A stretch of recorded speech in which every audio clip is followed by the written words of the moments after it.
Most High brought us here again, another mighty Shabbat, right? All the things that we went through during the week, I mean, and we endured it, and here we are standing 10 toes down for the Lord, being able to be amongst the congregation, being able to be amongst brothers, right? The Lord allowing us to have the ability to hear His word in the Spirit. So we can begin with Sirach chapter 6, verse 37. Right? Today's lesson, Sabbath lesson, is purging out that leaven. Passover is next week. Right? It's right around the corner.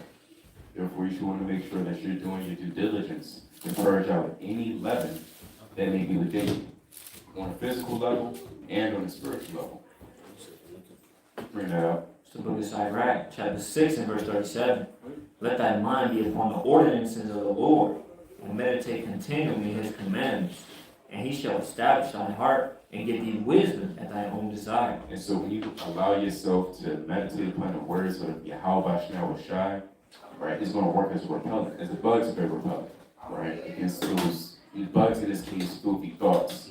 It could be lust, it could be doubt, it could be not being joyful or containing the fruits of the Spirit, which would be the works of the flesh, right? When you meditate upon the word day and night and think about the law of the Torah and everything that's contained within this book, and you're going to prosper, you're going to do well for the Spirit, because you're covering your body with that ointment. Quick precept, Proverbs 16:3, just to let me back off what the mighty brother Yardan brought out about your mind being established and meditating on righteous and holy things. It does help. So book of Proverbs, chapter 16 and verse 3. Commit thy works unto the Lord, and thy thoughts shall be established. Right, and that's beautiful when you think about it. The Lord said to commit your works to Him, and then He's going to further establish your thoughts. And that's a beautiful thing when you dive into it. So you want to be doing things that please Yahweh Bashem Shah. And the Lord said, when you commit your works to me, and you do what's pleasing in my eyes, I'm going to establish your thoughts. Meaning the Lord going to help you get your mind right. He'll help you stay in your right mind. He'll keep those unnecessary wicked thoughts purged out. And I want to say that's in John 8. How should I say? I do always 8 and 19, I think. Or 8 and 29, Slaki. I believe that's what it is. If you could grab that real quick, Bible shot. So book of John, chapter 8 and verse 29. And he that sent me is with me. The Father had not left me alone, but I do always those things that please him. Right, so Yahushua said he always doing things that please Yahweh Bashem Yahushua. So he's committing his works to Yahweh Bashem Yahushua. And that's one thing that helped Yahushua mind and his thoughts stay established and be so strong. Like imagine, being tempted by spiritual demon Satan. You got the precepts right on fire to go, right? You're rebuking Satan, immediately. But you really don't get that opportunity to do that if your works is not being committed to Yahweh Shem Shai. You don't really get that favor in his sight or that mercy in his sight for him to make things a little easier for you. Because like me and Zeke talked about the other day, this morning, your mind is a hard thing to escape. You take it with you everywhere. You can forget your phone. You might even forget your wallet. You can't forget your brain. So the thoughts is always with you. And the last thing Jake really want to deal with is his mind being in derision. His mind being amusing upon many things. Can you get that in Wisdom of Solomon 9:15 about the shop? Your mind be all over the place, man. The Lord said even a wicked thought is a sin. You think something stupid. You think something wicked. You get off by default. So it's tough working with this mind that we have. Go ahead. It's the book of Wisdom of Solomon, chapter 9, verse 15. For the corruptible body presses down the soul, and the earthly tabernacle weighing down the mind. Right, this earthly tabernacle, it weighs down the mind. This carnal flesh, it weighs down your mind. Go ahead. That museth upon many things. That what? That museth upon many things. So your mind museth upon many things. It's always a quadrillion unnecessary thoughts going through your mind. This is like, why am I even thinking this? Like, what is this? You mind your business, trying to be in the precinct, and all type of things just come to your mind, man. You kind of in the shower doing your business, and now look, bingo in the shower. Come on, man. Give me a break. You can't use the bathroom. You can't wash up. You can't cook a meal. Satan just got to come through your brain some form or fashion. But the Lord said, if you commit your works to me, I'll take care of all of that. And that's a beautiful thing that even I myself, I want to, just grind as much as I can through the Spirit and power of Yahweh Shah to make sure my works is always committed to Him so our minds can be more established and free from the yoke of miserable thoughts. I said that too in Wisdom of Solomon now that thoughts is miserable. Man, thoughts is miserable. You go ahead. It should be in that same chapter. Verse 14. Yeah.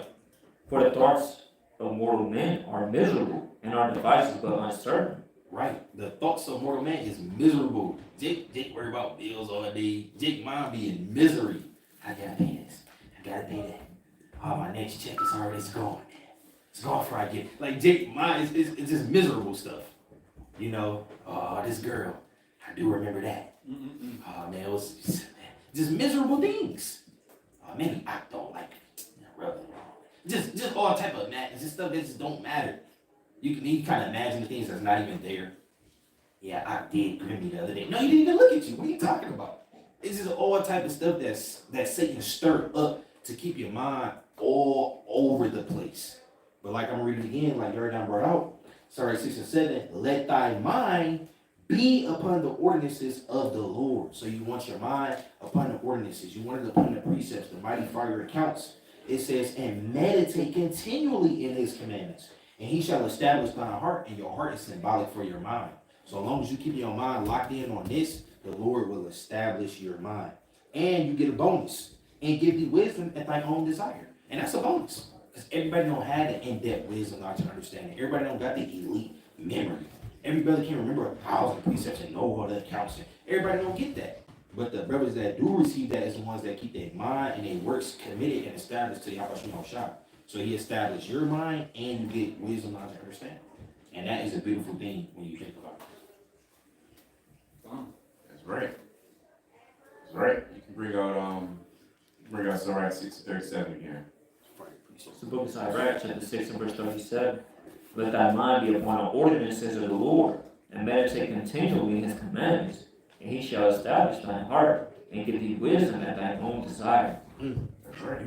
He's going to give you wisdom at your own desire because you gave yourself liberally into him.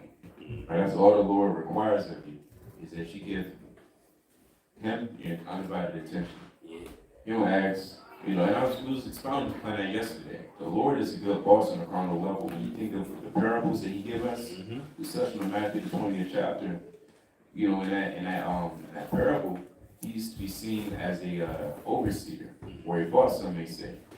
And he said, well, look, come work with me. Do the work in the vineyard. I give you the penny. You go about your day.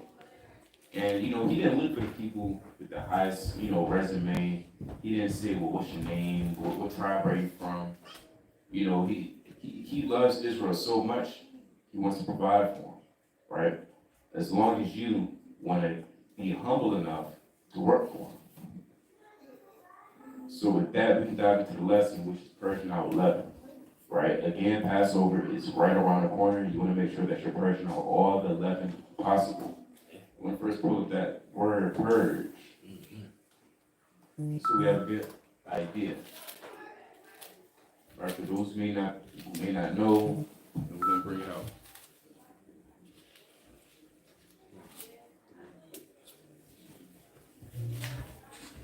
An act or instance of purging the removal of elements or members regarding an undesirable, and especially as the treacherous or disloyal, right? In other words, you want to get rid of undesirable traits, qualities, or characteristics of yourself. You have to ask yourself, what qualities do I have or do I carry that are undesirable before man and God, chiefly the Most High? Because we're not here to please man, but really the Most High. So you gotta ask yourself, damn, what spirits do I need to get rid of in these last days? Especially with the Passover coming around the corner. And although none of us is worthy at all, right, you want to at least make sure that you're setting your mind accordingly to make sure that you're at least trying to be worthy for the Lord. You don't want to be a niggard and say, well, look, nobody's worthy, I might as well just keep pushing, I don't really care about that. The Lord got to accept me. That's what they say in the world. The Lord got to accept me. Yeah. No, you don't. Where does it say the Lord has to accept you for how you are? Wow. The Lord requires change. He requires that you become a new man. He demands that you put away the childish things. He demands that you, pick up that yoke, and drink of that cup. He demands a lot of you through the Spirit. So again, an act or instance of purging, the removal of elements or members regarding as undesirable, And now you may find yourself thinking, well, damn, how do I know what's undesirable in the eyes of the Most High? Well, He tells us, and we have examples as well from our forefathers that we're going to bring up in the Spirit. You know, you got Hezekiah, he may have had some undesirable qualities, Josiah, Amnon, so on and so forth. A lot of our forefathers, you know, don't get it twisted. You know, the forefathers that we may bring out, they're righteous, but in certain moments in their life, they fell short and or had a certain spirit upon them. And you want to look to your forefathers to make sure that you don't carry that same negative spirits. That's why it says, you might bring out Romans chapter 15, verse 4. It's the book of Romans, chapter 15 and verse 4. For whatsoever things were written aforetime were written for our learning, that we through patience and comfort of the scriptures might have hope. Right, so that we may have hope and understanding how to become that new man and a better person through the Spirit and a better Israelite. Now, it's not going to, be overnight. It won't happen overnight. Let's be honest. It's going to take time. All things take time. Think of yourself when you were much like a child. Think about how long it took you to kind of, form a sentence, be able to move as quickly and kind of do certain things. Yeah. It all takes time, to be honest. Even when you first start driving a car, you don't just kind of just, this is easy. It takes a lot of time and experience. Yeah, when you first start, just pumping gas. We gotta stop a little, it takes time, right? So, you gotta be wise, wise as a serpent in this thing. Yeah, kind of. One other analogy, just like riding a bike, you usually start with training wheels. Usually. It's a process to everything. It's a step by step to everything. They say you crawl before you walk. It's like a baby. You know what I'm saying? In the scripture, you get weaned from the milk. It's a whole process, maybe approximately about 3 years, maybe, for that baby can start consuming solid foods and just, eat regular stuff. So it's always a process to everything. I wanted to get this. We wanted to purge and stuff out. Let's get Matthew 15. We're going to start at 18. It's the book of Matthew, chapter 15 and verse 18. But those things which proceed out of the mouth come forth from the heart, and they defile the man. Right, so you got a lot of things that from the inside out that defiles a man. Now, of course, okay, yeah, you can get dirt on you on the outside. You could get some mud, dirt, oil. These things can make you dirty on the outside on the carnal level. But when it comes to purging your spirit, it's about these things that lie within, in your heart, in your mind. These things from the inside is what can defile you and got to be purged out to the best of our given ability, of course. Verse 19, Baba Shah. Verse 19. For out of the heart proceed evil thoughts. Right, so the Lord said, out of your heart proceed these evil thoughts. That's one thing that can be purged out. And we just touching on the mind. You want to have your mind right and commit yourself to Yahweh Bashim Shai so He can establish your mind and you don't have so many evil thoughts. Now, of course, you could be on fire, you could be waxing mighty. Satan gonna do his job regardless. He's gonna try to creep in there and make you think this, make you think that. But it's on you to rebuke those things and try to keep your mind locked in as much as possible. Which is something, of course, we always can work on each and every day, even I myself included. But this is one thing that can be purged out. Evil thoughts, go ahead. Murders. Even murders, right? Hey, hating your brother in your heart, hey, you're a murderer. So this is also something that stems from the inside that can be made manifest. But if you purge it from the inside out, it don't gotta be made manifest. Usually before somebody murders somebody, it's on the inside. I hate them. I dislike them. I want to go do this to a school. I want to strap a bomb to myself. And, it's always it's some ponder in their mind first. But if you purge those things from within out, then those things don't have to show forth and be made manifest because they're not in you anymore. Go ahead. Adultery. Right, even adultery. I wish I told you that. I believe that's Matthew 5 and Matthew 19, I believe. When you, Matthew 5, when you're just looking at a woman and imagining things, that's adultery. So before it even become a carnal thing, I wish I showed you, it could be from the inside. You imagine sleeping with such and such, that's adultery. Already, you committed it in your mind. You're going off, you're fornicating. Right? So this is something that starts from within. Right? Me and Zim talk about this, Proverbs 6 chapter, that flame that starts to rouse up in you. It tell you don't sit don't sit at all. And so right now, don't sit with another man's wife. That flame get kindled. Don't spend your money with her. Because guess what? It all starts from within. Go ahead. Fornications. Thefts. False witness. Blasphemies. These are things which defile a man. but to eat with unwashed hands defile not a man. Right, so Yahushua just listed several different things that defile you. And these things start from your heart. They start from your mind, from the inside, and you will have to do what? Remove elements or members regarded as undesirable and especially as treacherous or disloyal. These things are treacherous and disloyal, and they're undesirable in the sight of Yahweh Yahushua. So these is elements and members that have to be removed or purged. Because when you purge something, you cleansing it from you. You can't purge something that's already on the outside. So when you purge something, it's something from the inside that comes out of you, not outside. So these things is what lies within the heart, of a man, or the mind of a man, within our spirits. And then we got to do our best to purge them out so we don't be defiled. That's right. And you don't want to, take heed or entertain those spirits. You can bring out 1 John chapter 4, verse 1. And I'm bring out an example of our forefather that entertained certain spirits. Bring it out. Book of 1 John chapter 4, verse 1. Beloved, believe not every spirit. What's that? Believe not every spirit. So that one spirit telling you, man, just address it with your eyes, dog. Just do it. Who gives a damn? Nobody's looking. Nobody can read your mind. Or, hey, I'd rather keep my community. Yellow. Yeah, man. Yeah, man. Yellow. Or that spirit that you're your woman, and she's talking about, or that demon can get in her ear, talking about, man, you didn't say you love you today. Don't cook that in your breakfast. Don't cook that in your grody.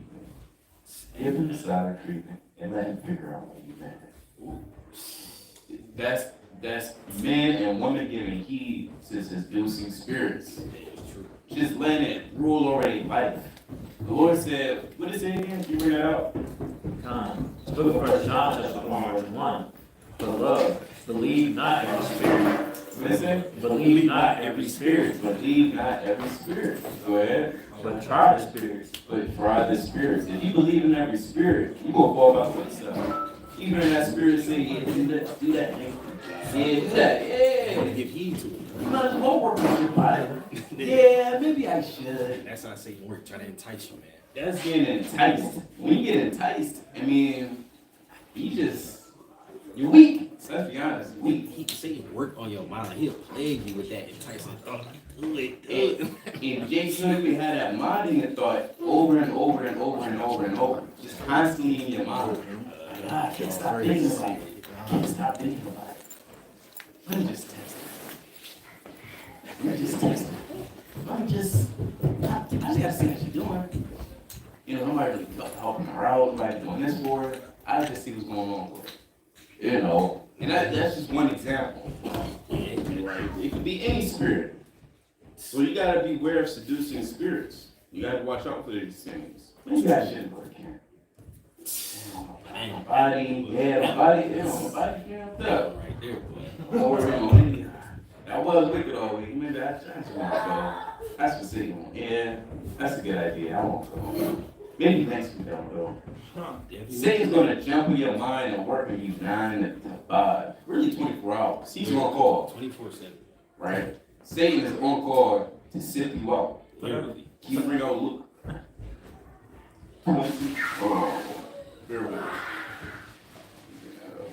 Bring out Luke chapter 22, verse 31. It's the book of Luke, chapter 22, and verse 31. And the Lord said, Simon, Simon, behold, Satan hath desired to have you, that he may sift you as wheat. Right, that's what Satan desired, to sift you as wheat. To get you out of this thing. And he's going to use every tool, every instrument, every idea, every thought that he has in his arsenal to make sure you fall short. To make sure that you're not at him. To make sure that you're not taking care of your family. To make sure that you're continuing to be lazy. To make sure that you just keep lusting. To make sure that you keep lying or having evil eye. Or heaping up wicked things. That's what Satan wants. You gotta ask yourself, damn, did Satan win today? Or did I win this battle? So you can bring out a few. 2 Samuel chapter 13, verse 1. Book of 2 Samuel, chapter 13, verse 1. And it came to pass after this, that Absalom, the son of David, had a fair sister, whose name was Tamar. And Amnon, the son of David, loved her. And Amnon was so vexed that he fell sick for his sister Tamar. There you have it. It starts with the mind. He fell sick for his sister Tamar. All it started, remember, it starts with a look. Just looking. And he's thinking to himself, she's fine. She's real beautiful. He just keep telling himself, she's young. Telling everybody, I got a pretty sister. Don't you think she's pretty? And, it's some men that like that, man. Tell her she's pretty. I've seen that in certain movies. You ever think about my sister's beautiful?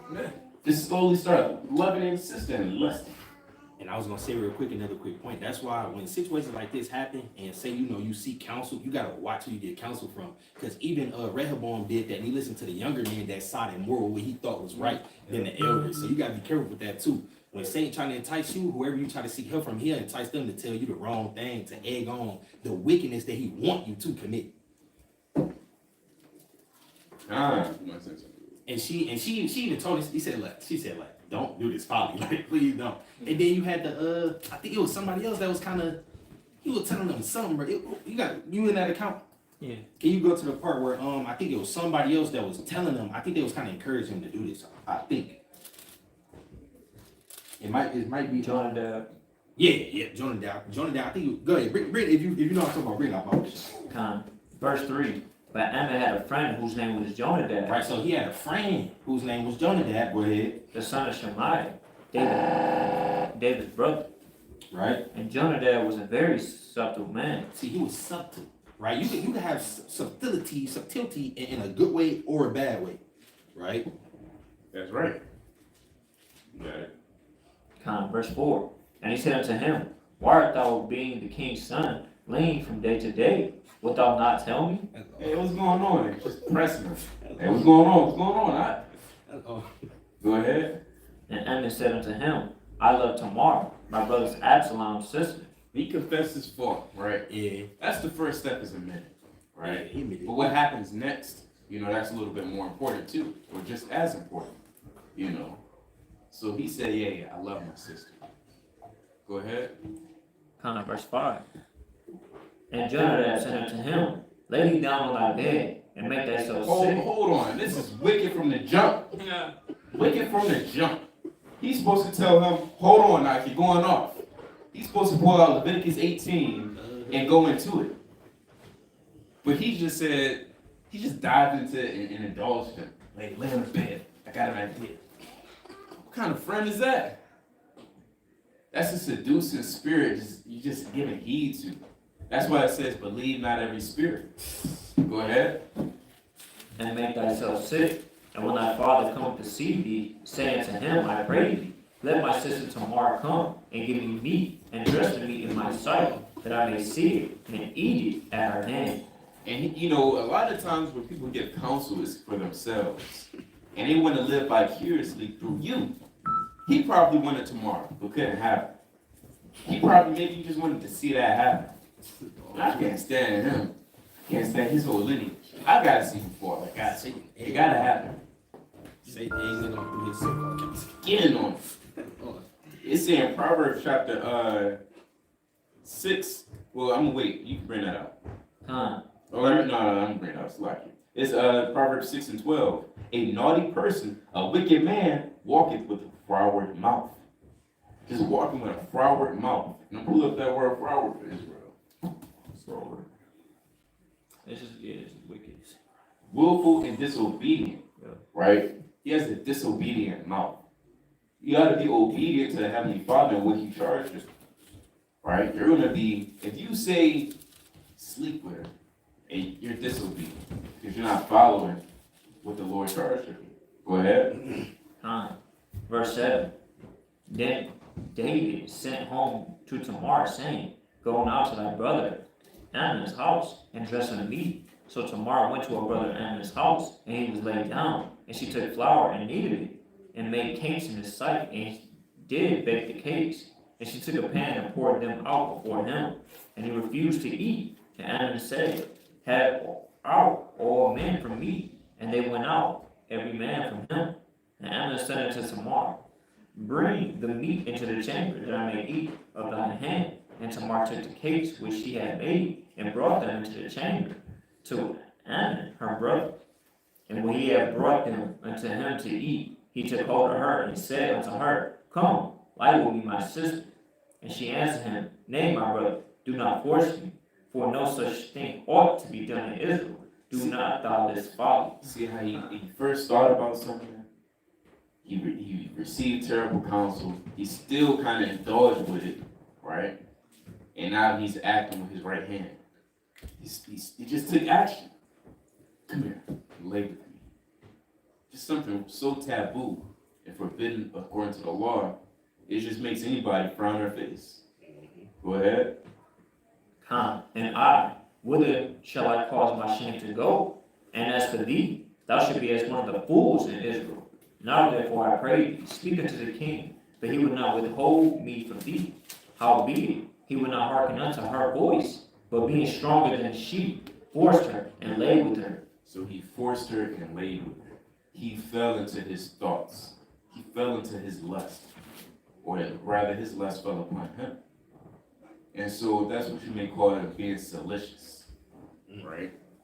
That's one of those spirits that you may have to purge out of you. Right? Let me pull that up. Having an excessive interest in copulating. It would be real sex. Evil concupiscence. Right? Just wanting to lay with somebody. That's lust. Salacious activities done by Ammon in the dark. So those are one of the things that you may look in the mirror and say, well, damn, maybe I am thinking about that too much. I have to purge myself. I have to look towards the scriptures and our forefathers and realize what's right and what's wrong. And what are the ramifications from my said deeds. You know, it didn't end too well for him, you know. But, you know, we're not going to read the entire account. I chiefly just wanted to bring out a malicious spirit that was upon Ammon, which was being salacious. In other words, constantly having an interest in copulation. Yeah. Real quick to add on that too, you know, because like the foundation was laid when Yardown laid it when the video first began. It all started in your mind. See, when you have your mind locked in on how about you now shot, you can't avoid these things. You know, you don't have to have salacious thoughts, evil concupiscence, right? So it all stems back to having your mind and your works committed to Yahweh Shem Shah to avoid doing things like this, right? And I also I wanted to let me back off what he brought out in History of Susanna 1:8. I'll grab it. It says, and the two elders saw her going in every day and walking, so that their lust was inflamed toward her, and they perverted their own mind and turned away their eyes that they might not look unto heaven nor remember just judgments. And albeit they both were wounded with their love, yet durst not one shew another his grief, for they were ashamed to declare their lust that they desired to have to do with her, yet they watched diligently from day to day to see her. So they was dealing with saliciousness. That's what they was dealing with. That deep, dark lust inflamed in them. We have to have her. They just meditate, oh, I will do this way, I will do that way. Right? And they turn, notice it said, they turn their minds away from just judging. They turn their mind and their heart away from thinking upon Yahweh Shem Shah. Had they done that, it could have drove that lust away, possibly. So this is just going to show you how Satan work. I mean, I'm pretty sure brothers have been through, I done been through it. Satan praying on the mind, just thought after thought, like, just do it. No, not doing it. You got to fight, tossing and turning, left and right to left, and losing sleep. It's like, no. And Satan just pricking at you. It's like poking a bear. Poke. Do it. They look at all the demons behind him. Do it. They cheering against you. It's a boxing match. And they not with you. Do it. Turn it on. And no, not doing that. And then Satan just keep having that lust just inflamed in you. It's no, man. You lock in and say, look, I know Yahweh Shem Shah, why Yahweh Shah not want me doing this. This is folly. You lock in and get my mind back locked in on Yahweh Shem Shah. Let me rebuke these thoughts. Shake it off. Hey, do it by all means. Do whatever by all means necessary to rebuke that spirit, man. Rebuke maliciousness. What verse you bring up? I went from 8 all the way down to 12. It's definitely more. You know the whole thing. The whole thing, man. Yeah, I wanna harp on a point, a few points. Where it says in verse, where is that? They were wounded in their love. Oh yeah, right there, verse 10. Verse 10, and albeit they both were wounded with her, yet there's not one shew another his grief. Like no shame, for they were ashamed to declare their lust that they desired to have to do with her. So it's just like that's a heavy point. That's a heavy point right there. That's bad. You see how Satan works? You don't shoot forth what you're dealing with, and then Satan use that to overtake you now. Maybe that one counsel look you already down. It's just lust, man. It's kicking me. It's just these thoughts, man. But if I got one or two things I do, I could turn the other cheek and say, nah, I got it. Smoke upon my chest. I ain't the lust conqueror. You damn get ahead of yourself. But they chose not to be ashamed and shoot a lust. So confessing your fault or confessing what you might not went off, but maybe wicked thoughts is vexing you. It's good to speak on that. Because when you speak on that, that shows humility and that shows the Lord, okay, my son crying out, he do want some help. So then Satan back up, man. Versus another brother, I'll be all right. I'll look for 30 seconds and it'll all be over. Then now the most time you ain't gonna want to call Satan off you because it's like you really want that for real. You know what I'm saying? Hey, Jake said, treat it as his son. You look at it for a few seconds and keep it pushing.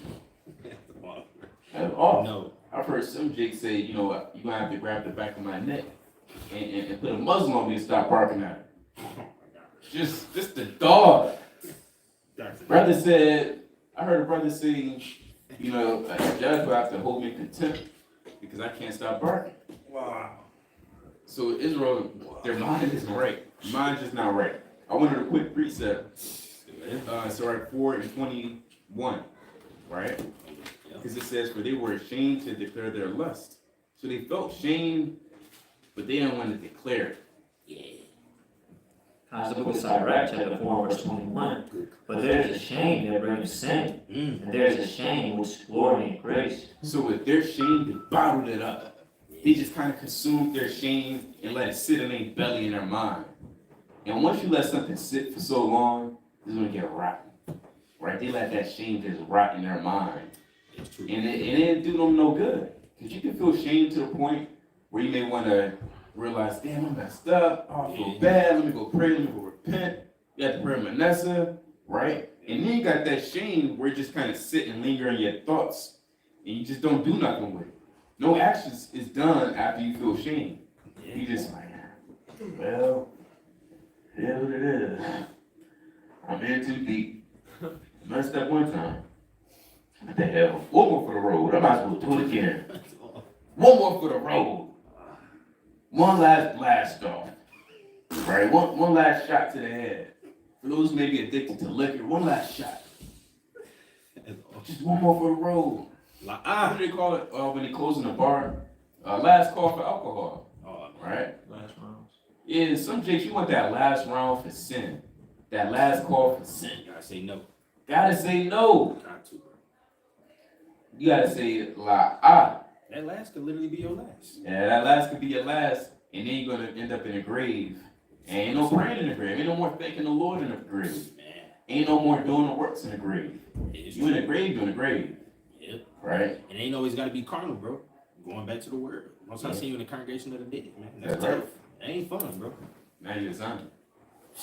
Sleepwalking. So it say, for they were ashamed to declare their lust, and they desired to have to do with her. Yet they watched diligently from day to day to see her. And so that's you watching that sin just day to day. Let's say Instagram, for example. Instagram just a stumbling block for you. Mm-hmm. And you just don't delete it. The Lord said, cut off your right hand. Whatever may offend you, cut it off. Whether it be an eye, pluck it out. And so if Instagram is offending you, and you just watching it, it's just on your phone. You don't really open it, but it's on your phone. You know it's there. Just, you don't do nothing about it. You licking your lips. A few seconds won't hurt. I do that in text on, so I'll just post the scripture. When you fall into that snare, you're going to be on Instagram all day. Never fail, bro. You're gonna be on there for hours and go, it's 3 o'clock. Tell you, One more scroll. it never fails. One more scroll. 7 o'clock. One more scroll. Or it could be hopping on the game. You could be watching movies. It could be anything. And an overindulgence upon anything is harmful for your soul and your spirit. Right? Be not excessive upon your needs. Yeah. Right? Because Instagram is nothing but a tool that can be used for righteous purposes or it can be used for wicked purposes. It's no difference than a hammer. Use a hammer to make a house or to break down a house. And so you have to be wise in these last days and prove thy soul and see what is evil for it. And a lot of the times when these spirits jump on men, it's because they didn't prove their soul in knowing what's evil for themselves or not. That's a lack of prudence and diligence. Yeah, kind of. I was about to say, man, I humbly admit, I've definitely fell victim to Instagram so many times. Like, I'm just watching all type of highlights and the food channel, the damn shit. Look at that food, man. Right? Look at them highlights, eating dumped on him and good catch on the food. Just idle, just scrolling, man. Hey, I'm telling you, you got to delete it. It's like a spirit on the app. Yeah, Some just warp your mind into it. You just scrolling. Like the brother said, 7 o'clock, 9 o'clock. You see all type of stuff on there, man. And you literally gotta cut it off. You gotta cut it off. I deleted the app for that months. So more locked in. That time that I probably was gonna do on that. I'm going through these precepts, right? It's so beneficial to truly cut off the things that offend you. For real, whether it can be whatever app. I know they got a lot of. I know Instagram ain't the only one, but it's definitely one of the main ones. Let's get started at 32 and go to 20 shot. It's the book of Sirach, chapter 32, and verse 20. Go not in the way wherein thou mayest fall, and stumble not among the stones. Right. So the Lord said, don't go in a way that'll make you fall. So that's why I love it. The concept of 2 Corinthians 13. It say, know yourself. Prove your own selves. Like, you literally got to know yourself. Like, if you know going in this direction will make you fall, don't go in that direction. And it could be a battle. But I had a heck of a week, fighting, man. They say working on my mind, just going through it. But look, it's to get to a point where, look, hey, man, you got to lock in and make it happen. So you got to lock in and make it happen and not go in the ways that'll make you fall, man, or that'll make you stumble. So you really got to know what's, like you already done with the paraphrase, see what's evil for yourself and don't give yourself to that. Can't give yourself over to nothing. Can't be excessive in anything, man. A little too much of anything in unrighteousness is bad. Proverbs 1 and 17. Proverbs 1 and 17. It's the book of Proverbs, chapter 1, verse 22. 1 and 1 17. and 17. Surely in vain the net is spread in the sight of any bird. So just like if like the bird, he knows that that's a trap. Yeah. And he knows that he can get trapped if he sees it. So Exactly, and that's a beautiful precept to let me back on that about not going in the way that you know you could fall. And we got we see the pigeons all the time. The pigeon, see you cast a whole net, and on the net it say, pigeons, pigeon capturer. Why would the pigeon go over there and just, I'm going in the net today? No, you blowing your chance at overthrowing that pigeon because it watched you do it. So it's the same thing with us. Like, we gotta know what's bad for us and not going that way. So if you know that Instagram is bad for you, why would you just jump and say, Instagram, hello, I want to be your victim today? No, you gotta be like this bird. The Lord even they say that the animal shall teach thee, and the Lord say that. It says, surely in vain the net is spread in the sight of any bird. It's you did it right in front of the bird. You think the bird that dumb? I don't think a lion run to the poacher. Let's go. You got big old stick just ready to throw it. No, they gonna run. Unless maybe it's a lot of maybe they jump it. Well, that's just equivalent to you having brothers help you overcome that spirit. Simple. And if you ain't got that going on, brother, you need to not go over there. Straight like that. So you gotta know what's good for you, and you don't want to give yourself to it, man, and you don't want to go in a way that you obviously know you could stumble. Just how a bird wouldn't obviously go to the dang bird catcher, the dang net. Right? If I know Facebook bad for me, well, Facebook gotta go, because I ain't trying to go. You were Facebook. What's it gonna be? You were Instagram. You were that site. What's it gonna be, man? And you better not put that over you. You got precepts? I got a precept of a point. It's the book of Proverbs, chapter 4, and verse 23. Keep thy heart with all diligence, For out of it are the issues of life. Mhm. And going back to what y'all brothers brought out in regards to like having that shame, it's the little things that lead to something bigger. A little leaven the whole lump. So if you do have that shame and you don't admit it, what is that really? What is that really at the end of the day? Well, it's pride, because pride is the beginning of sin. So if you don't confess that fault, that's what it's going to lead to at the end of the road. Right. Bring out Proverbs chapter 13 and verse 4.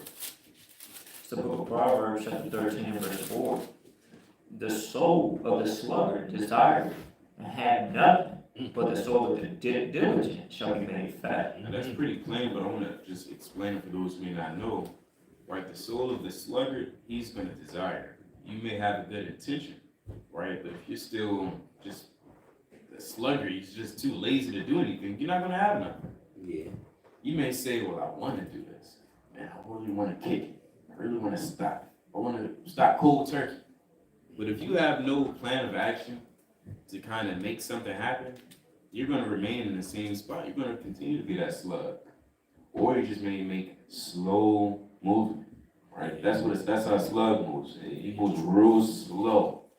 Yeah, I'll do it, but I'm going to do it tomorrow. And you may do it tomorrow, but the Lord said you got to make haste. He said, I made haste to keep thy commandments, right?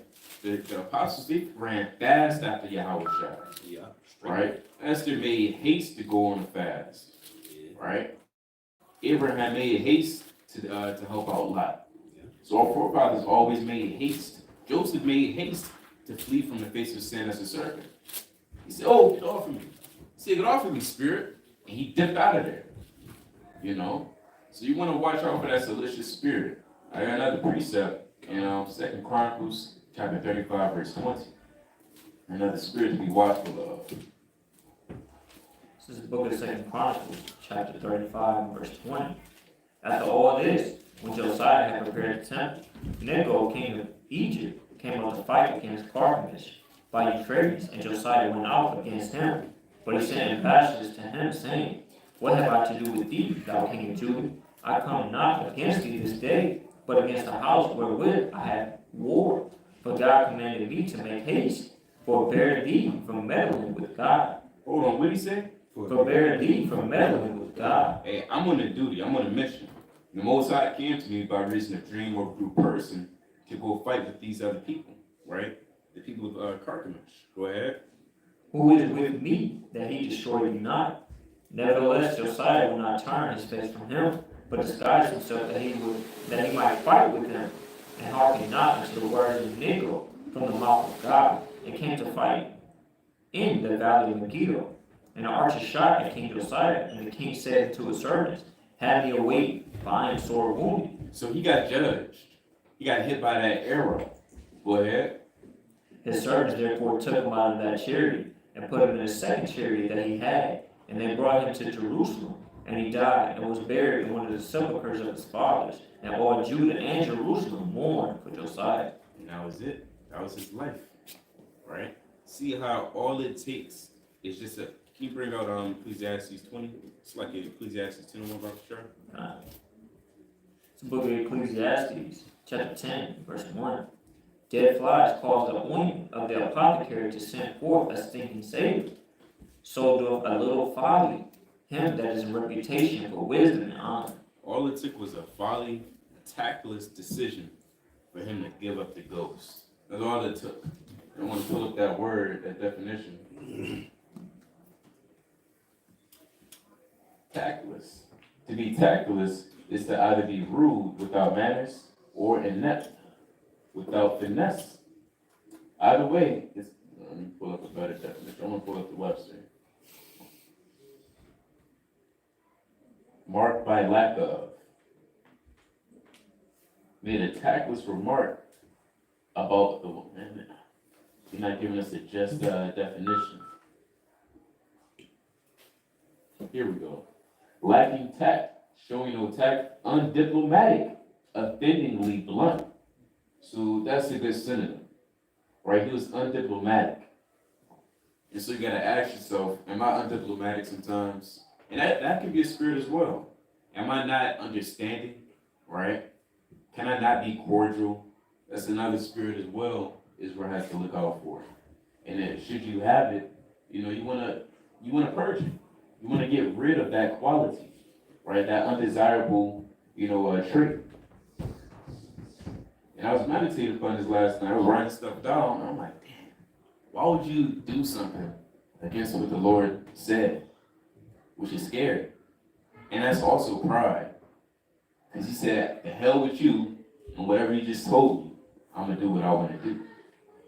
Right? And you got to ask yourself, when was the last time the Most High tried to give you wisdom, whether it be through counsel or another brother, and I neglected it?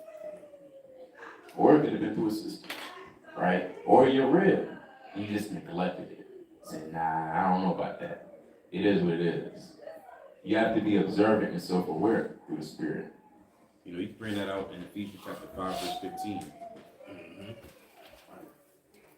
But in Ephesians chapter 5, verse 15, see then that you walk circumspectly, not as fools, but as wise, redeeming the time, because the days are evil. So in this instance, Josiah, it's like he didn't redeem the times. He didn't redeem anything, right? I had two more precepts. You can bring out Proverbs chapter 13, verse 13. So the book of Proverbs chapter 13 and verse 13, whoso despises the word shall be destroyed. Right, he despised the words of the Lord. Because King Necro was like, hey, so this is what the Lord commanded. But Josiah didn't see it as such. And sometimes as man, you may not perceive something to be of the Lord or thus said the Most High. You look at a carnal man and just think, no, that's just you carnal. No, the Most High made him say that. That's just you. So he can give you a wisdom. No, that's just you. I don't know about that. That's just you, man. That's just you. It is what it is. That's what happens when you're not observant. And I've been meditating upon that for a while because I've been thinking to myself, like, damn, Most High can give you wisdom through another person. No, for sure. And give you judgment through another person. For sure. And some people and Jake just don't see it like that. You don't want to be one-dimensional in this thing. Nah, that's what you say. That's just you out. Yeah, that's just you out. Because he said it, I ain't gonna listen. But if he say it, yeah. He said, I'm gonna listen to the other person. I don't know. You always kind of look at me funny. I don't know. Jake loved it. That's just you out. Yeah, that's awful. So Josiah had that tactless spirit in that moment, and you don't want to carry forth that spirit. Can you bring out Proverbs 13 and 13 again? But Proverbs chapter 13 and verse 13, whoso despises the word shall be destroyed, but he that feareth the commandment shall be rewarded. See, he could have been rewarded hearing that commandment and say, hey, I don't want no smoke from the Lord. That's how you should have seen it. Oh, the Lord put in your spirit to do that, like it's in Isaiah. Or Isaiah, I believe, the 10th chapter. Oh, you was basically like a battle axe for the Lord at this moment, or a sword of the Lord, fighting against carcass. I don't want no smoke, right? The Lord said he has an armory, and I believe Jeremiah the 50th chapter. Yeah. That's all right. The Lord said he got an armory in Jeremiah. So, once you understand that, you'll understand a lot of other things as well through the Spirit and how things are operated on a spiritual level. And so, again, being circumspect and having discernment, it's just about everything. You can bring out 1 Kings 20 and 38. It's the book of 1 Kings, chapter 20, and verse number 38, and it reads, so the prophet departed, and waited for the king by the way, and disguised himself with ashes upon his face. And as the king passed by, he cried unto the king, and he said, thy servant went out into the midst of the battle, and behold, a man turned aside, and brought a man unto me, and said, keep this man, if by any means he be missing, then shall thy life be for his life, or else thou shalt pay a talent of silver. Hold on, let's read that again from the top. You can read 1 Kings chapter 20. We're going to start at, might start up a little bit more. 35. 35 is a good start. Come. All right, you can get that. 1 Kings 20 and verse 35. And a certain man of the sons of the prophets said unto his neighbor, and the word of the Lord, smite me, I pray thee. And the man refused to smite him. Hold on, now the request could be crazy. You don't know what the Lord may require, but you got to deal with it. I mean, now they had Genesis back then. He could have thought about, well, what happened in Genesis 22 and Genesis 18? Didn't Abraham was about to sacrifice his son? Sounded like a crazy request. That's why you gotta meditate upon the precepts. Keep bringing us right 6:37. That's why you have to constantly think about the precepts. Because the moment you forget that one precept that's critical to your situation, you'll fall short. Now, I'm not saying you gotta remember everything, but that's why you should at least meditate upon it. So the Holy Spirit from the Lord can fall upon you to, call it. It's the book of Sirach, chapter 6 and verse 37. Let thy mind be upon the ordinances of the Lord, and meditate continually in his commandments. You gotta meditate continually. Right? Go ahead.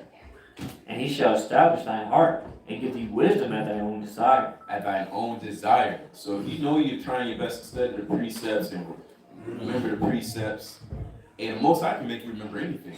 That's true. Anything. Right. Sure. That's why Jim's like, I didn't know how to remember that. What? That was in the back of my head. That's the Holy Spirit that jumped upon you. Because the Lord knows your works and how you've been trying to meditate upon the word. You can go back to 1 Kings. 1 Kings, chapter 20, verse 36. Then he said to him, because thou hast not obeyed the voice of the Lord, behold, as soon as thou departed from me, a lion shall slay thee. And as soon as he was departed from him, a lion found him and slew him. And it slew him, because as we read in Proverbs 13 and 13, if you don't hearken to the voice of the Lord, you will be destroyed. You're going to be slain. And the voice of the Lord can come by any man. Did not the voice of the Lord come by the way of a donkey? Did not come by Cyrus?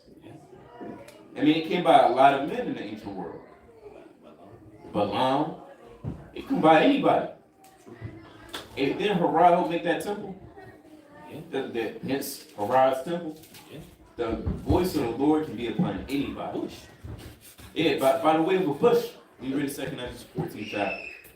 In Exodus 3rd chapter. By the way even of a simple bush. Go ahead. Verse 37. Then he found another man and said, smite me, I pray thee. And the man smote him, so that in smiting he wounded him. So the prophet departed and waited for the king by the way, and disguised himself with ashes upon his face. And as the king passed by, he cried unto the king and said, thy servant went out into the midst of the battle, and behold, a man turned aside, and brought a man unto thee, and said, keep this man. If by any means he be missing, then shall thy life be for his life, or else thou shalt pay a talent of silver. That's all I really wanted on how that certain man said, I'm not about to hit you. What the heck? Hey, you gotta have discernment, or else you're gonna be like Nabal. You get slain and overthrown. Quick precept just to let me back off everything the mighty brother brought out. Let's go back to Sirach 32 and go to 18. About the shot. It's the book of Sirach, chapter 32, and verse number 18. A man of counsel will be considerate, but a strange and proud man is not daunted with fear, even when of himself he hath done without counsel. Right, so one main issue with these men, these examples that Yardan brought out, it says a man of counsel will be considerate, but a strange and proud man basically not going to be considerate. So these men received counsel. These men was told, hey, this is from Yahweh, and they just didn't listen. They just didn't listen. They wasn't dealing with it. They didn't have no fear of the Lord in no form or fashion. Say a wise man will fear in all things. So if somebody's saying, this of the Lord, now you can say, well, I don't believe you. That don't make sense. Like, look, I'm trying to tell you, it's the Lord. And a wise man or a man of counsel, they're going to consider it. Even if he don't tell you face to face, okay, I believe you. And he's going to go home, he's going to ponder upon that. He's going to examine himself. He's going to be considerate. Okay, well, I did do this, so I could see why the Most High would send a brother a dream of this. Or overall, wise man is going to be considerate. These men, they didn't think upon nothing that was brought out to them, and they just said, well, no, not smiting me. All right, yeah, sure, the Lord told you this, I'm going to do that with you. You got smoke. So when you do receive counsel, and the Lord do speak to you through diverse ways, you will at least want to be considerate and meditate on it, think upon it. I remember my Kaim told me a dream that he had like a while ago about it. Even though it was from way back beyond that, I still took that and considered that. I meditated upon that and said, you know what? I done make sure I do everything so this don't have to be the case. Even if it was from something I did in the beginning. You feel me? I was a babe, messing up, going on. You feel me? Even to this day now, I'm better, I'm stronger, I'm wiser through the spirit power of Yahweh Shai. I still take that dear to my heart and say, look, I don't want to be this. That's for sure. So you want to be a wise man and consider it. A brother may notice something like, I could do be kind of proud sometimes. No, I don't. I'm the humblest of humble. All right. Then next thing you know, the most I give a brother a dream, and the moment the brother be prideful, then something happened. They say, look, I dreamed last night. He was being prideful in the dream. Most high, he had something happen. Oh, it doesn't really sound like me. I doubt it. So me prideful? It happened to me? Now he didn't say, and the scripture had the first admonition and the second, man. It is what it is. So you want to be a wise man that be considerate of things, because the Lord could show you things through brothers. Like you already brought out. The Lord literally can have another brother examine you.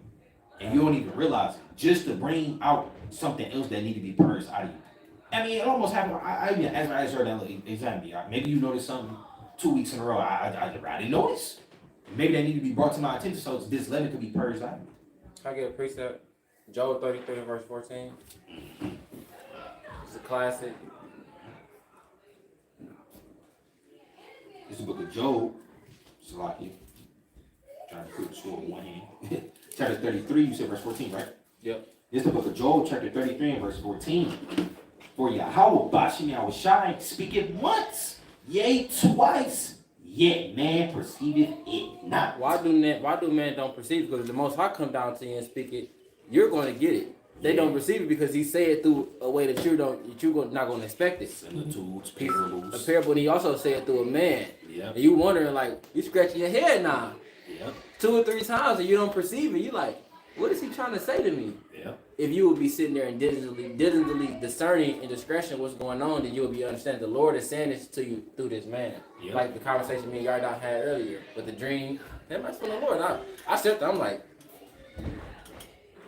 I just scratched my head. I ain't say it wasn't. I just scratched my head. Yeah. It's always a way to examine yourself or to be better in some form or aspect. I realized that a lot this week.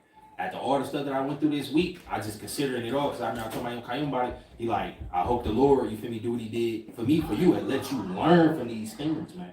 And I really did learn a lot this week. And my main thing is, I know I got to get back on my A game on that elite type of time that I was on. I got to be, I know I could have said, oh, car hit, oh well. Oh, under the car, just much, sure, just a car, things happen. By chance, time and chance. Oh, well, this happened, that happened. Oh, the spirit not cranked up. Maybe it's just one of those weeks. Accidents happen. I kind of tried to swear, I tried to dodge it by all means, trying to get out of it. Nope, hit anyway. That let me know something. Hold on. I must not be going hard enough to completely dodge certain things. I can't be. Because if I was, I would dodge it. So something must be telling me, okay, look, this week, it wasn't the best. You got to get back on your A game. You got to get on prayer. I need you on that elite type of time. The Most High will do that. He will have certain things happen. You literally, okay, sure, you didn't go off. You think you in the clear. I ain't going off no more, man. Okay. But then I know here comes slothfulness. Now, usually you don't deal with that. Here come idleness. Right? Here come distraction, demon, procrastination. A whole plethora of things you don't deal with. The Most High will want you on another type of time. He wants you to strive to be on that more elite level. Don't get comfortable. Don't get relaxed. Okay, you conquered that chief demon. Now you think you're in the clear. Well, guess what? It's 5 more. They're thirsty. They're drooling at the mouth. Yeah, we want them.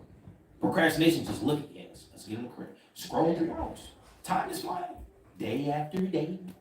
All right, just going on. It's always a way to be occupied. It's another demon to conquer. It's another level to reach. It's another flame to attain. Right? It's always another avenue to go to reach and strive mightier for Yahweh Shai. And that was a huge thing that I learned this week. After all the signs and wonders the Most High is hitting me with, I had to sit back and think like, I'm not doing something right. I'm not giving the Lord that 110% that I should be giving him. He jabbing me up. That's what it is. And we a week away from Passover. The Lord give you some last minute leaven to check out. It may be a crumb in the cup. You ain't paid. The Lord, he go down to the nitty gritty, man. So you can purge all those things out to the best of your given ability. Got to be considerate. Right. You got to gauge. Right. You got to be locked in. That's a good definition. I like that. Right. You got to measure everything. Right. So it says. I ain't forget you came. So like. Just want to bring out this point. It says you got to gauge and measure. Right, like it says in Revelation 11, the angels got a measure, and they got a measuring device. Yeah. Right, they can. When you have a measuring device, it's because you want to consider something. Mm-hmm. Right, you see something and you want to take make sure that you're counting the cost pretty much. Right? You got a point? Oh, yeah, can you get Psalms 139, verse 1, and then jump to 23? Yep, I knew it. Yep, I knew it. It's the book of Psalms, chapter 139, verse 1. O Lord, thou hast searched me and known me. Verse 23. Search me, O God, and know my heart. Try me and know my thoughts, and see if there be any wicked way in me, and lead me in the way everlasting. Yeah, that's plain. Beautiful. Now you can bring out Psalms 26 and 2. Yep. Now you can ask yourself, you know, I want to say that's a bold thing to ask. It is. Lord, search me and try me. Right? When you ask him to try me, you pretty much asking him, put me through the fire, put me through the fire. Yep. Let me see if I can endure. Yep. That's not, search and try me, give me a message by letter on what I need to do better. That's by serious, trials and tribulations. Yeah. Bring that out. Book of Psalms, chapter 26, and verse 2. Examine me, O Lord, and prove me. He said, prove me, Lord, examine me. Go ahead. Try my reins and my heart. Right, try my thoughts, my heart, my mind, try my soul, Lord. And he's going to do that. You ask for it, so shall you receive. If you wanted the Lord, if you ask the Lord to give you strength, he's going to give you strength. But it's not going to come in a box with a ribbon on it. Like this is a game. It's not going to come in the form of weights. Oh yeah, there's my strength. Like you just pumping iron all day. It ain't coming like that, brother. It's going to come by the way of judgment. And judgment isn't always bad. Judgment simply means a decision. And so it's going to come by the way of a judgment, whether it be you trying to dodge your car, and like the brother's situation, even by the way of a brother having a dream about you. Brother had a dream about me a while ago. I was like, damn. And it put a fire under my rump. I said, let me do this and the third, let me do that. I've heard it all. I've heard great men say, well, they had dreams pertaining to themselves. Right? That other man had dreams pertaining to them. From the high to the low, there's always been dreams, visions, or accounts and testimonies, right, where the Lord is trying to teach that man or group of people something. Right? You bring that out one more time. It's the book of Psalms, chapter 26, verse 2, and it reads, Examine me, O Lord, and prove me. Try my reins and my heart. So when was the last time you asked the Lord to try you? It's a heavy thing. You can't just say all the time, Lord, please give me strength. Please give me wisdom. And just think that's it. It's going to happen just like that. Now, yeah, he can give you wisdom by reading and, searching out matter. And he can give you wisdom that way too. You don't always expect it to be like that. Exactly. You're going through hell, you're saying, Lord, why am I going through hell? You ask him to try you. You ask for wisdom. You find wisdom in a lot of serious situations. You find maturity and strength in a lot of strenuous situations. You ask the Lord for strength, and you got all that stress upon you this week. You trying to figure out what the Lord's doing. You ask for it. I fail. You ask for it. Never fails. Ezekiel 22:14, one of my favorite classics. Remember what the brother said. You can't. See, that's why. See, Jake always say, I want to be mighty. I want to be like my forefathers. I'm not saying that's a bad thing. That's a beautiful thing. Our forefathers were mighty. I would love for brothers to achieve that elite level, being with the Lord. But you got to think about it. Look at what they went through. You kind of say, yeah, I want to be like Paul. I want to be like the Apostle Paul. Well, brother, you ready to get beat? Right. Brother, you ready to get in the shipwreck, brother? You ready to be on trial, jail for 2 years? You sure you want to go there? Or, can you handle that? So it's different when you ask to be on this great level. Can you, the sons of, can we sit by, Yeah, I was trying to tell him, it's not even my right to do all that, all right? And then he told me, he said, hold on. You sure you can handle being baptized with the baptism I was baptized with? Like, y'all, you feel, because my asked, can they move? Well, hold on now. You sure about that? What I gotta go through, I need to know. I'm giving you the chance. You think you can handle it? And they say, yeah. I said, yeah, we can. And surely they, mighty men. So that's just like the Lord proving you and trying you. You gotta, see, that's the thing. When the Lord do that, either you gonna fold or you gonna live up to it. Like y'all said, Most High asked you. I mean, you ask Most High, can I have strength? Kind of everybody dropping the prayer because a brother expects me to have more strength. Okay, I'm gonna put you through something that's gonna require you to literally be strong, and it's not carnal. Most High not about to tell you go to the damn Edge Fitness, damn crunch, and then somebody say, yeah, try this 250 on the bench. And then you sitting there squirming with the SpongeBob arms. Eat, Lord, I pray for strength. No, man. The Lord gonna say, hey, all four wheels on the car broke down. Find out how to get to work. Find out what you gonna do. What you gonna do? And that woman, she about to put you through the ringer this week. She's gonna put you through it. Might even leave. What you gonna do? You gonna cry outside after the woman? Baby, come back. You could blame that. Oh. That's what you gonna do, brother? You gonna start crying after you know? So you ask for strength. The Lord is gonna put you through a situation where your spirit and your mental is literally gonna have to be strong. I done been through it, literally. Bring that up. So book of Ezekiel chapter 22 and verse 14. Can thy heart endure? What the Lord say? Can thy heart endure? The Lord say, can your heart endure? It's not talking about your literal heart. It's talking about your mind. Because the Lord put his servants through the fire. And enduring through the fire is you gotta have a large mental capacity to endure in this truth. And I mean large. Like your mental has to be very, very strong. It's not talking about your literal heart. Because obviously if your literal heart couldn't endure, you would just die. It's not that hard. The Lord talk about your mind. Can your mind endure through the wiles of the devil, 12 midnight? Right? Can it endure through the torments? Right? Can your mind endure? I mean, it's been times, man. Look, Jake's crying. Yeah, Jake done cried, man. I didn't cry. Yeah. Jake cried, man. Like, cause your mind, like, it's what it say. The spirit indeed is willing, but the flesh is weak. So it's moments where you gotta have that elite mental to endure. It's how brothers can kind of pick up the tool, right? Yeah. Then pick the tool up, ready to use the tool. Okay, because the mind is like, oh, I can't do it. I'm not worthy. Why the Lord even bring me in this thing, man? It's crazy. The Lord said, look, can your heart endure? Right? And brothers have been there at that breaking point. You know, the sweat's coming down the face and the crying, tears coming down. And you don't know what to do. But remember, you prayed for strength.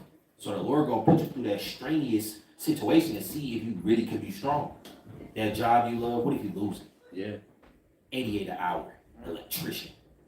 You love your job. They don't make you work on a Shabbat, for real. But then all of a sudden Passover come up, they say, come in, or you're out of here.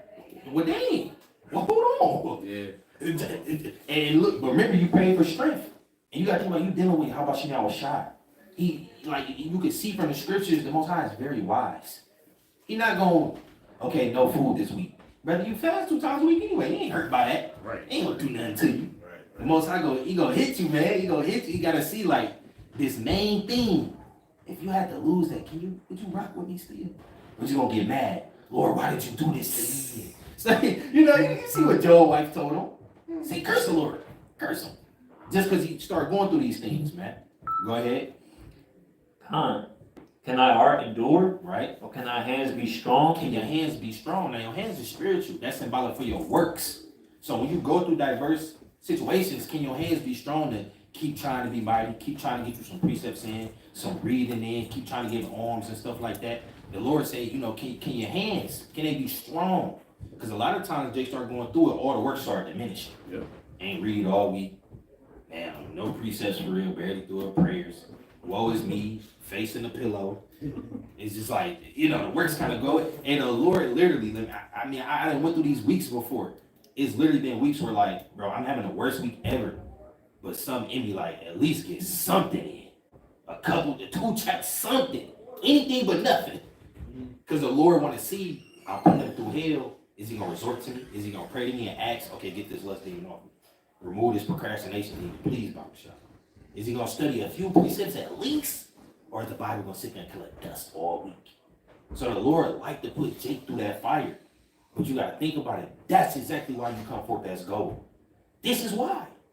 The Lord is not unrighteous to forget your work and your labor of love. The Most High don't put people through this for the fun of it. Just kind of up there laughing. I just want to see how you gonna react.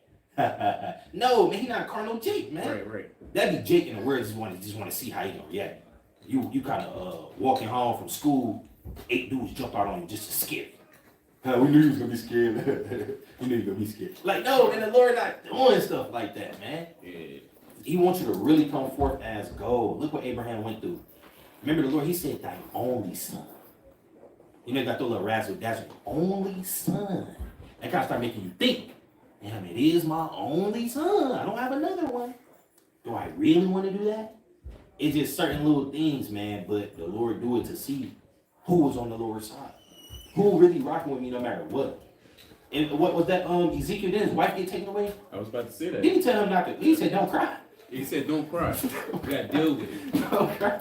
If Jake loses Abraham today, Brother, we're not gonna see you for a while. It's not happening. You're not gonna be out, but I don't know what Jake's gonna do. But he might not be out next week. for the most part, For the most, carnally speaking, I don't see him being out next week, kind of shaking the hand, bringing out lessons and as precepts. if nothing happened. As if nothing. Jake, you're not doing that. Let's be honest. It's not happening. You're gonna be mourning. Yeah. It's a look. You finish that out, Ezekiel Bokashar. It's the book of Ezekiel, chapter 22 and verse 14. Right. Can thy heart endure? Can your heart endure? Or can thy hands be Can strong? your hands be strong? In the days that I shall deal with thee. Hold on. What the Lord say? In the days that I shall deal with thee. See, the Lord said. Well, finish it off. I, the Lord, have spoken it and will do it. And with what? And will do it. The Lord said, I'm gonna do it. That's right. So you can't. Hey, look, brother. Remember, you asked for that. You prayed for that. I remember the first day I was talking to Mayim Kayim about just striving, because I already told Ezekiel about it. I told Mayim Kayim, I'm like, man, I'm craving for that next level. I told Jordan about it. And I'm like, bro, ever since I really, you know what I'm saying, step up to like try to really wax mightier and go to the next step, I said, bro, I've been going through everything imaginable. Like, literally. I'm like, bro, I'm not catching no breaks. Ezekiel is a witness. Me and Ezekiel been together like the past almost a whole year now. You didn't see everything I've been going through, Josiah. A little bit less than a year. Right behind Zeke. I'm like, bro, I'm talking getting put through the ringer. All because what? I craved to be on that next level when how about you shot. I done went up, down, up, down, up, down. I'm on the phone telling you, I'm almost about to cry. Like, why am I, like, how? I was like, how do you do it? Like, this thing's about like, how? But it's like, when the Lord said, look, I'm going to deal with you, and I will do it, because this is what you asked for. You literally got to be prepared to go through it. Literally. Your hands got to stay strong. Your works got to stay mighty. And your heart and your mind got to endure through it all. And guess what? All purging out leaven. It all go back to the main point of the topic. When the Lord said, because the Lord could do that. He could have that listing and crank up on level 1,000. And that's a thorn in the flesh. That's some leaven that you got to get rid of. I mean, can your heart endure through it? And you waking up, and you waking up, man. And you ain't the only one waking up. What you gonna do? You got 2 options. All right. go down and get, destroy yourself. You can destroy yourself and deny yourself. Right. And we ain't even gonna say the other option. Right. You gotta make this a one-way street. Ain't no 2-way street. This ain't a 4-way. It's one way, and that's the kingdom. You gotta purge out that leaven. And can your hands be strong? Right? Strong to pick up the Bible. That's right. And correct the precept. Can your hands be strong? Okay, look, man. You kind of sweat, wiping the sweat. You get the precepts, man. Because you got to purge that leaven out. And when you could do those things, the Lord, he'll move that thorn out the way. I guarantee you. Right. And what Denzel say? I guarantee it. I guarantee it. Right? I guarantee it. You can bring out Sirach chapter 39, verse 33. The Lord will turn you to a hardy man. That's right. Yeah, some days, you just gotta, you go through so much. All you can really do is just sit your ass down and kind of just meditate on the word. That's all you can really do. Just sit down and just be quiet. It happened to me a while ago. You brought up your job situation. I had a smooth job. It was like everything, so-called dream job. Decent pay, good promises. Sold me a dream and everything. Benefits, get this. Had a little pool lounge. Had a little coffee thing, espresso. Man, little maids. Kind of had it made. Servants over there. So, and the Lord said, all right, give me that. And you know, in all sincerity, the moment they said, you know, what they said, I was like, I took a nap. I said, it is what it is. Yeah. I took a nap. I didn't care. But, you know, that doesn't take away the fact that you may be frustrated at certain things. You're still in the flesh a little bit here and there. That's true. Right? But in the grand scheme of things, you gotta keep it pushing. That's true. And the most time they make you go without a job, just to kind of see where you gonna go. What's your mindset on? Are you gonna like get carnal and just start selling drugs? Is that where you'll resort to? Maybe you sell your body. Maybe you sell somebody else. Maybe you steal. Most time might want to see where your mind resorts to, and you don't have certain things coming in. Yep. So you can bring out Sirach chapter 39, verse 33. It's the book of Sirach, chapter 39 and verse 33. All the works of the Lord are good. Wait, what did it say? All the works of the Lord are good. Some people want to get offended. Nobody wants to hear that or think about that if your rib gave up the ghost, or if your kid gave up the ghost. Yeah. Nobody's going to be thinking that. I don't see it. All the works of the Lord are good. Unless you Job, maybe. You know, I'm sure Job may have kind of said that in the moment. Let you know, it is what it is. And in fact, he kind of did. He said, "Hey, you're going off, woman. I'm supposed to curse God and die. What are you talking about?" So he kind of moved in that spirit. He moved in the spirit of this verse. Go ahead. All the works of the Lord are good, and He will give every needful thing in due season. In due season. It was that time for you to lose your job, brother. Yeah. It was a time for you to stop talking to that woman. Yeah. It was the right time for you to get that job. Yeah. It was the right time for you to learn that lesson. All things are in due season. It's true. Why is it? Woe is me. Why is this happening to me now? Why now of all days? And you may ask yourself on a carnal level, you get that. But spiritually moving forward, you got to realize, hey, this happened for a reason, G. It happened for a reason. My situation happened at the exact same time where something else was going on. Brothers know. I was like, damn, that's perfect timing. Yeah. That's how I do it. Okay, that's of the Lord, you know. Yep. It is what it is. You go ahead. Verse 34. So that a man cannot say, this is worse than that. For in time they shall all be well approved. This is worse than the other thing, man. This is the worst of the worst. Hey, you can't say that. Stop saying this was worse than that. Stop saying that. Can't say that. You can't say it no more. Because it's going to be for your benefit. That's why all things, that's why all the works of the Lord are good. And all things are for the better, as it says in Romans. You continue on. Verse 35. And therefore praise ye the Lord with the whole heart and mouth, and bless the name of the Lord. Similar to prayer of Azariah, chapter 1, verse 1, right? He walked in the midst of the fire thanking the Lord. Yep. Start listing all his things that he did. All the works of the Lord is good. While you're on fire. While you're on fire? That's crazy. Jake, you know, imagine in the carnival, he's touched the stove. You don't say, why the Lord? When you get hit by a car, why the Lord? Yeah. And when the ribs stop talking, you why the Lord? Hey, that's got to be your first mind. That's got to be your first thought. That's how you're going to get strong. Yeah, one more. You can bring out Sirach chapter 40, verse 1 through 6. It's the book of Sirach, chapter 40, verse 1.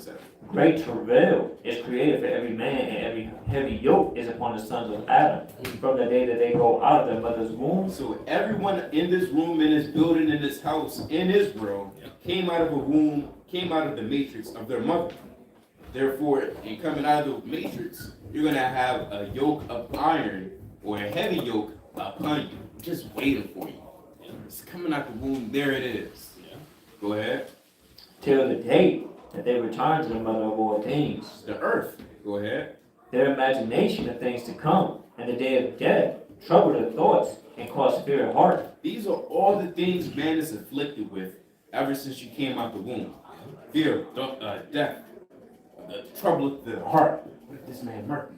You walking next to Bob Jakes with their hands in their pockets. You know, they kind of looking crazy.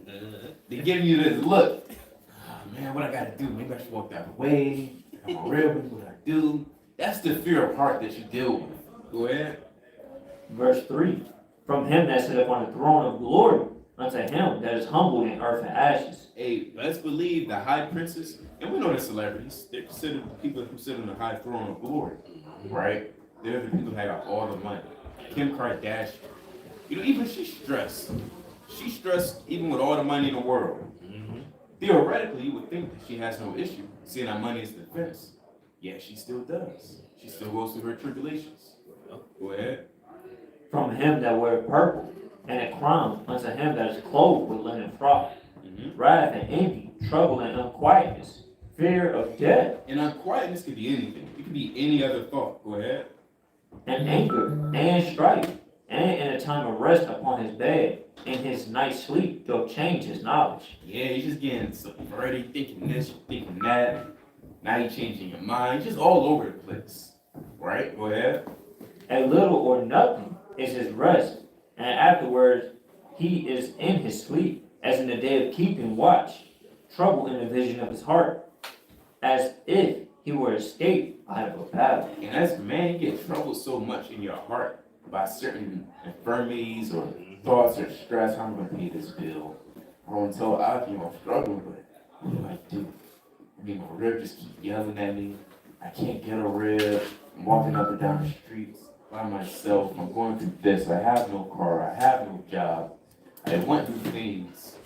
You're just thinking about everything in this world, and that's stress in itself. That's a spirit, right? It's a spirit that you have to overcome and purge out. Go ahead. Verse 7, when all is safe, he awaketh, and marveleth that the fear was nothing. And sometimes you realize, man, I don't know. That fear, that I was thinking. Me overthinking about the money, the stress, all of that was nothing. That meant absolutely nothing in the grand scheme of things. And that's us in our situations. Oh, that wasn't that bad. You will do something like, damn, that wasn't that bad. I was tripping. Yeah. You come to your right mind. Yeah. That's why it says all the works of the Lord are good. And he will give every needful thing in due season. So, I got one more account with Isaiah, with Hezekiah. Remember Hezekiah chapter 39, verse 2. Hezekiah, you mean Isaiah. Oh, Isaiah. Isaiah 39, verse 2. Look at Hezekiah. The book of Isaiah, chapter 39, verse 2. And Hezekiah was glad of them, and showed them the house of his precious things, the silver and the gold. Start at verse 1, Papa Shar. Verse 1.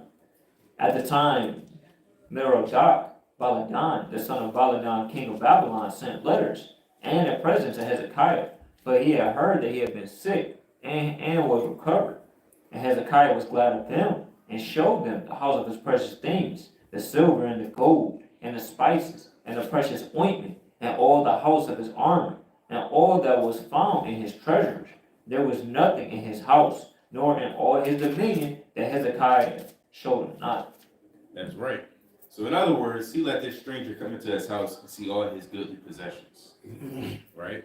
It says in Sirach 11 and 29, bring not every man into thine house, for a deceitful man hath many trains, snares, devices set up against you. You can continue. Verse 3. Then came Isaiah the prophet unto King Hezekiah, and said unto him, what say these men, and from whence came they unto thee? Hey, what the hell is going on? That's what he's saying to Hezekiah the king. Go ahead. And Hezekiah said, they are come from a far country unto me, even from Babylon.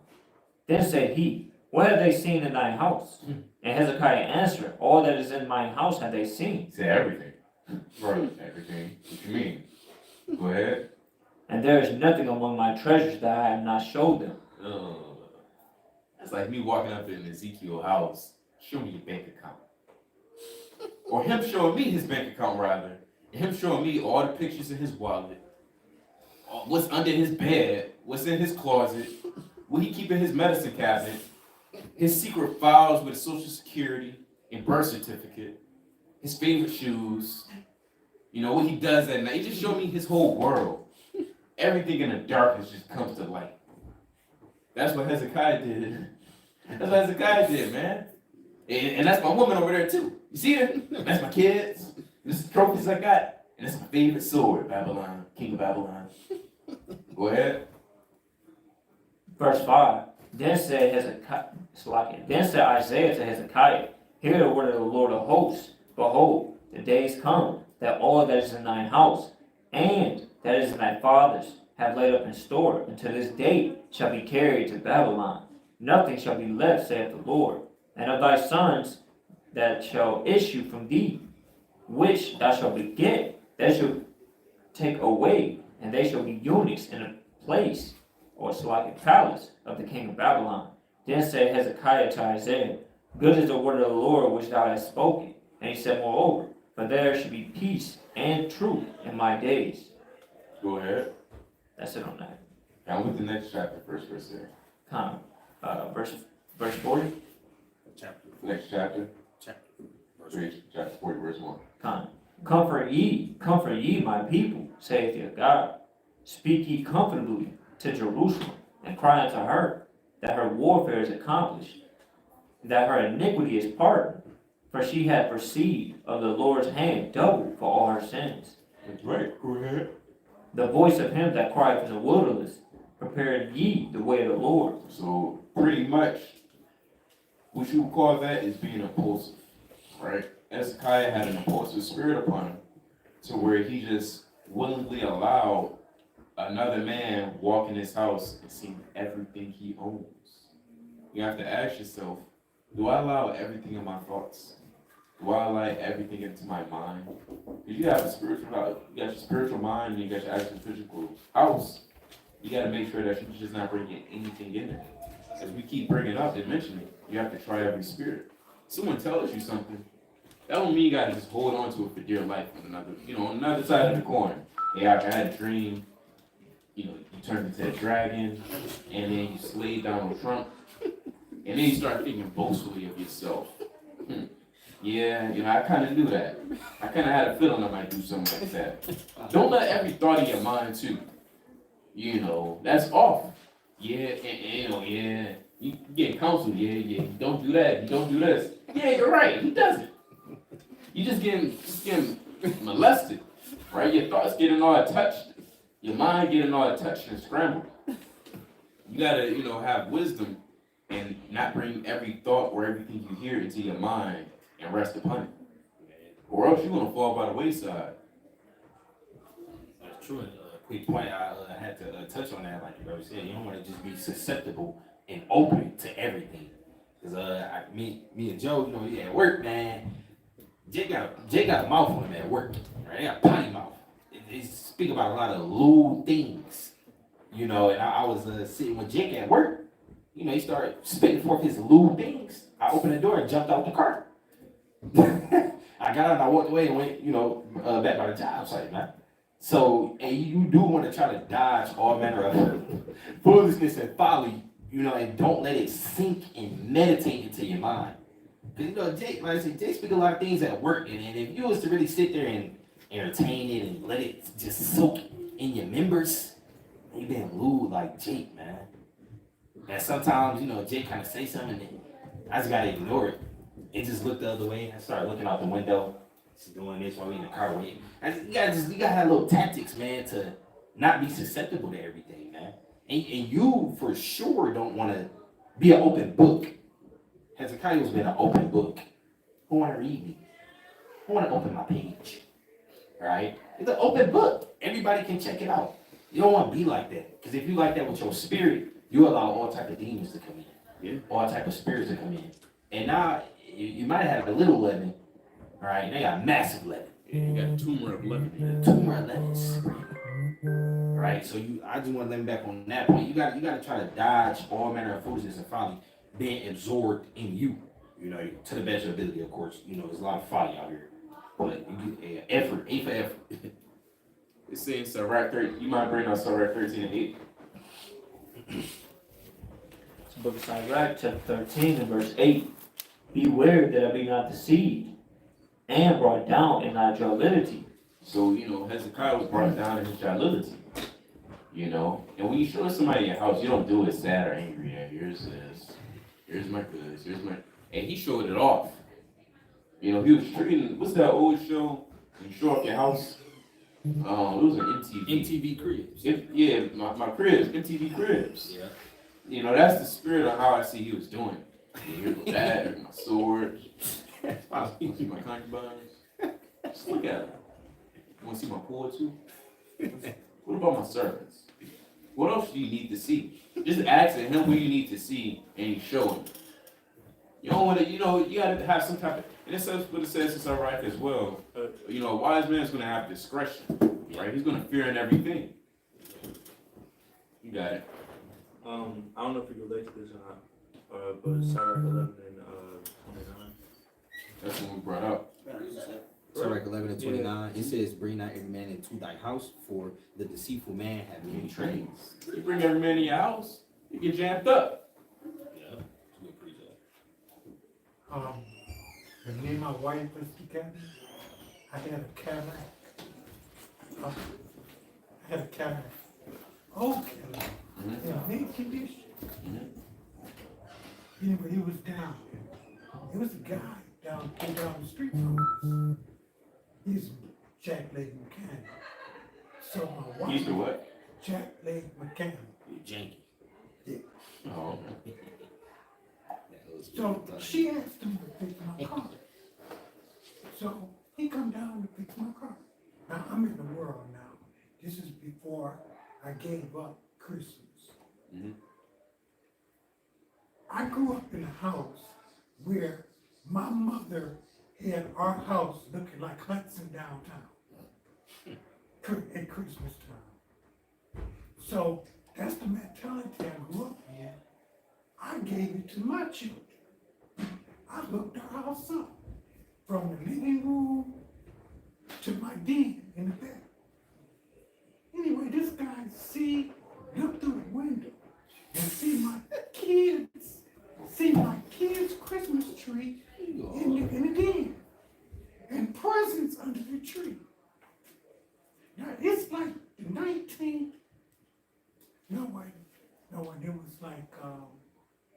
it was like this happened to like 14, 15 of December.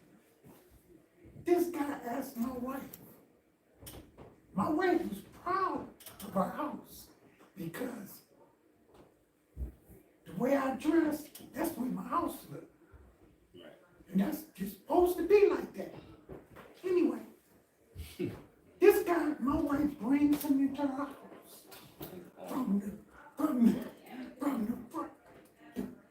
We had a door right off the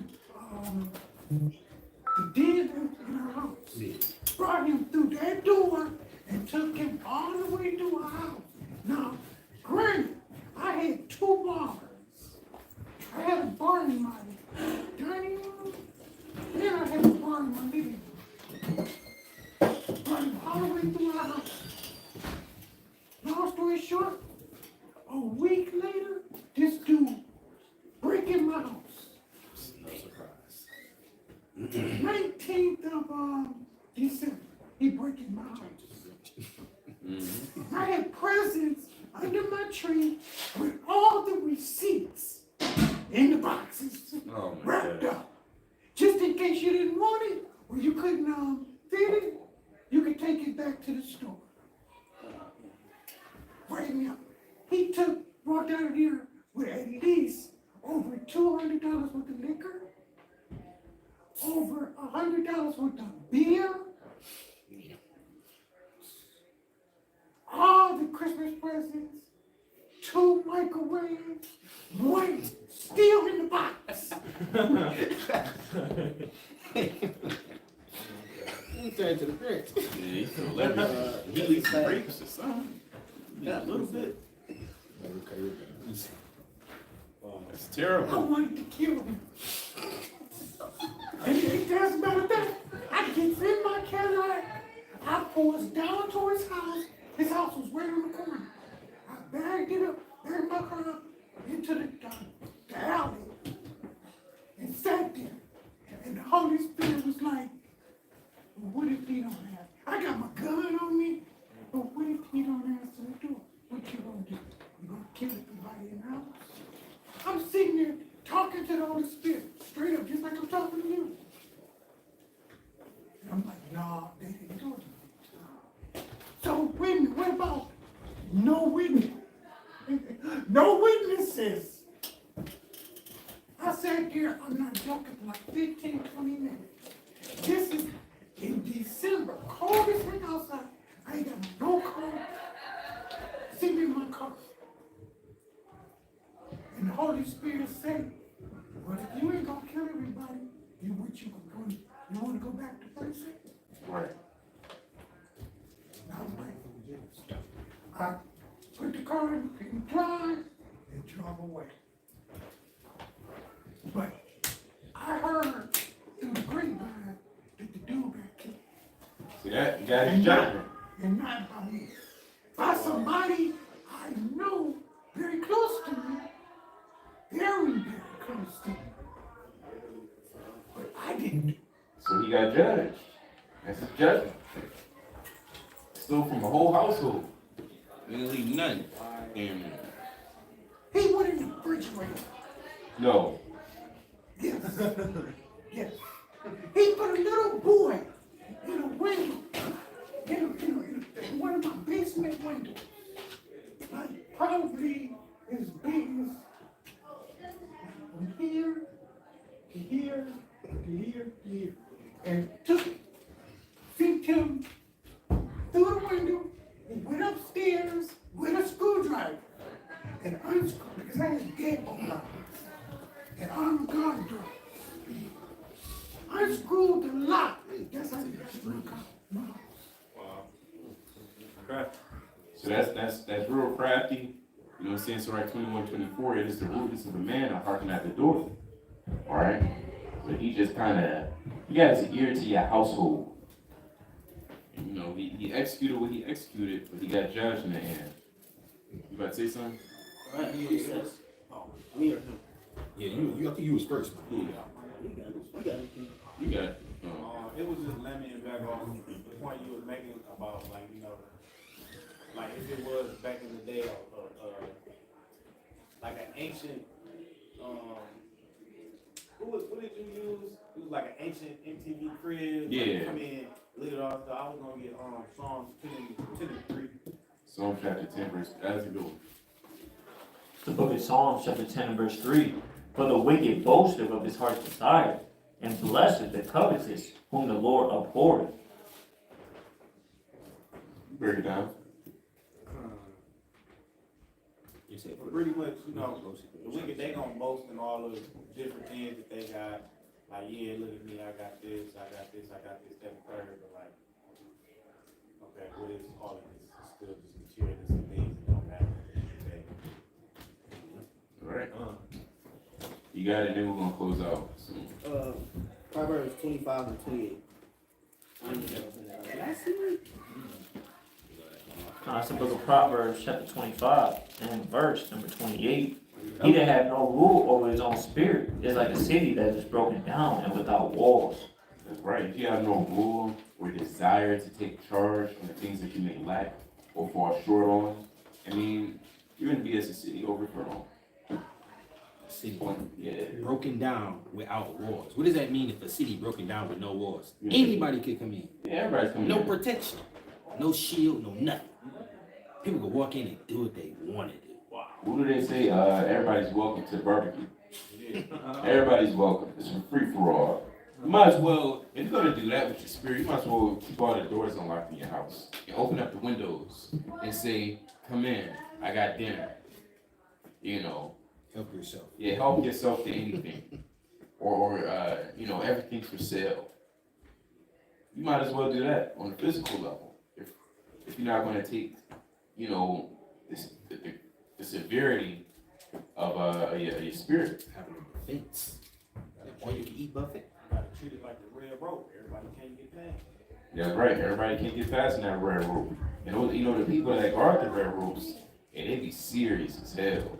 They say, "Hey, not gonna lie." You know, they kind of judge people. They kind of got the board in hand. Are you on the list? Who do you know? What are you doing here? That's how you gotta treat spirits and thoughts coming into your mind. Oh, well, I don't see you on the list. Get in the back of the line. And they may lay hands eventually. Right? If that spirit keep trying to pester them, they'll lay hands on them. And that person ends up jammed up. There was a video of somebody was kind of trolling or making a prank on a security guard. And that security guard kind of gave him a right hook. And best believe that person, you know, he ain't bother him no more. So you gotta give those wicked thoughts a right hook. Yep. You know. Purge them out with that. So with that, we're gonna bid Israel Shalom. Our Barakazah Israel's been edified through the spirit and power of Yahweh by Hashem HaMashiach wa Malach Yahweh Shai. Kwemeshra! Kwemeshra! Kwemeshra! Lesson through the spirit.